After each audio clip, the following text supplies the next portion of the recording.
કાલા આજે આ પ્રતિક ઉપવાસ ઉપર શક્તિમાના મંદિરે બધા બેઠા છે બહેનો, તો એને બહુ જ તકલીફ થઈ ગઈ છે કે બહેનો વિશે આવું કેમ બોલ્યા રૂપાલા. તો મોદી સાહેબને શું તકલીફ છે કે એને આ છોડવા તૈયાર નથી. એક રૂપાલા માટે આજ આખું અમારું સમાજ બહાર નીકળી ગયું છે, રથ કાઢ્યા છે. આ બહેનો ઉપવાસ ઉપર ઉતરા તો એમને મોદી સાહેબને કાંઈ દેખાતું જ નથી, અમારું સાંભળતા નથી. અત્યાર સુધી અમે રૂપાલાનો વિરોધ કરતા હતા, હવે અમે આ ભાજપનો વિરોધ કરીશું. આજે શું કાર્યક્રમ કર્યો અહીંયા? આજ અમે ગાયત્રી યજ્ઞ કર્યો છે. અમે કાલે તે આપણે સુંદરકાંડનો પાઠ કર્યો હતો, ગાયત્રી આનંદના ગરબા કર્યા હતા. તો અમે બધું એના માટે કરવી છે, સદબુદ્ધિ આપે મોદી સાહેબને અને ભાજપવાળાને.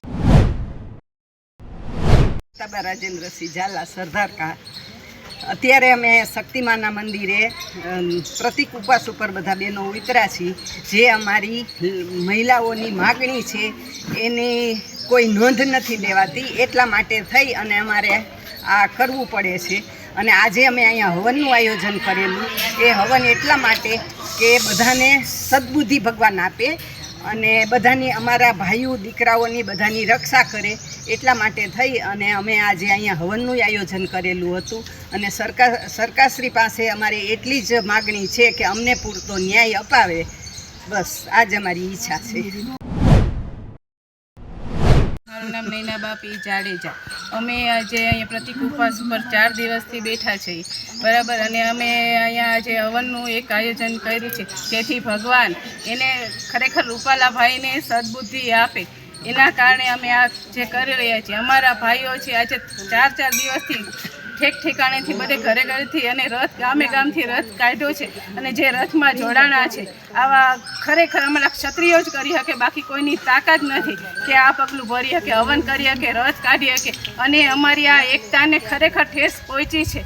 એટલે હું એટલું જ કહેવા માગું છું સરકારને કે તમે શું કંઈ જોતા નથી, તમને કંઈ દેખાતું નથી. તમે આ આંખ આડા કાન શું કામ કર્યા છે અને શું કામે તમારું જે હેતુ હોય એ અમને કયો, સ્પષ્ટપણે બહાર આવો તો અમને સમજાય. અને અમને આ બધું આમ કંઈક આમ ખરેખર અમારા સમાજને બહુ લાગણી ખરેખર દુભાણી છે.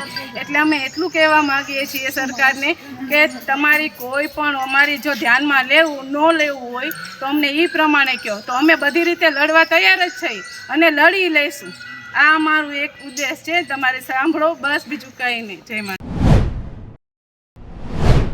ભાજપ સરકારે રૂપાલાને છાવરીને જે ટિકિટ આલી છે એનો તો અમને સખત વિરોધ છે જ, એનો તો વિરોધ ઉગ્ર છે. અને આ વિરોધ ઇલેક્શન પૂરતો નહીં, ઇલેક્શન પછી પણ જ્યાં સુધી અમને ન્યાય નહીં મળે ત્યાં સુધી આ વિરોધ અમારો જારી જ રહેશે. અને તમારા આ માધ્યમ દ્વારા મારે મોદીજી સુધી એક વાત પહોંચાડવી છે કે એ આટલી મોટી મોટી મહિલા સશક્તિકરણની વાતો કરે છે. મેં એમના ઘણા પ્રવચન સાંભળ્યા છે, ભાષણ સાંભળ્યા છે, અને હું એવું માનતી હતી કે મોદી સાહેબ સ્ત્રીઓ પ્રત્યે બહુ સંવેદનશીલ છે. કારણ કે એમના ભાષણમાં, પ્રવચનમાં મેં જોયું છે કે જ્યારે મહિલાઓની દુઃખની વાત આવે છે ને ત્યારે ભાવુક થઈ જાય છે, એમની આંખોમાંથી આંસુ પણ મેં જોયા છે. તો જ્યારે અમારા આખા સમાજની મહિલાઓની આખી અસ્મિતાની વાત છે, એમની ઇજ્જત પર સવાલ આવ્યો છે, ત્યારે મોદી સાહેબ કઈ છે એ કેમ કોઈ પ્રતિક્રિયા આપતા નથી? આ તો એવું થયું કે મુંહ મેં રામ અને બગલ મેં છુરી. અને મારે કેવું છે, આ એક ઘમંડી સરકાર છે, જે ભાજપ સરકાર છે, ઘમંડી સરકાર છે. એને ક્ષત્રિયની જરૂર નથી એવું લાગી જ રહ્યું છે. અને એ લોકો એવું અમને બતાડે છે કે અમારે ક્ષત્રિયની જરૂર નથી. કેમ? તો એ લોકો એમ આ બધું જે છે સરકારી પ્રશાસનોનો ઉપયોગ કરીને એ લોકો અમારા આંદોલનને દબાવવા માંગે છે. પણ ભાઈ, અમે તો ક્ષત્રિય છે ને, અમારો ધર્મ જ છે લડવું. એમ અમે ચાહે રણ મેદાનમાં લડતા હોઈએ કે ઉપવાસ પર બેસીને લડતા હોઈએ, અમારા શસ્ત્ર બદલાયા છે, અમારું લોહી બદલાયું નથી. અને તમે લોકો આ એટલા જ બધા સક્ષમ છો, તમને એટલું જ બધું કોન્ફિડન્સ છે, બધું બરોબર, તો પછી તમે લોકો અમારા સમાજના આગેવાનોને બોલાવીને છુપાઈને કેમ મિટિંગો કરો છો? ખુલ્લેઆમ બહાર આવો ને. અને તમે અમારા આખા સમાજને સમજાવે, તમારે ખાલી એક વ્યક્તિને સમજાવવાનો હતો, એની સામે તમે અત્યારે અમારા સમાજને આખા સમજાવવા જાઓ છો, આગેવાનોને બોલાવીને મિટિંગો કરો છો, અમારી એકતા તોડવાની કોશિશ કરો છો. પણ જ્યારે ક્ષત્રિય સમાજ એક થાય ને ત્યારે એમાં કોઈનું ચાલશે નહીં. અને અમે બધા અત્યારે ક્ષત્રિયો એક જ છીએ.